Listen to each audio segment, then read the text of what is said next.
Kahit po ba hindi pa, wala pa sa trial proper o wala pang natatalakay, pwede nang gawin kaagad yon, yung motion to dismiss sa impeachment? The moment na sa sandaling hinga ng kasagutan si Vice President Sara Duterte, maaari niyang i-incorporate o isama doon sa kanyang sagot ang motion to dismiss and to ask for a preliminary hearing. Hindi yung nilalaman ng articles of impeachment.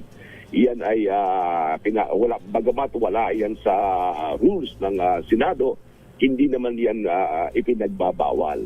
At saka wala itong president, wala pang jurisprudence tungkol dito dahil tatatlo pa lang. Yan, kasi naman silang na-impeach.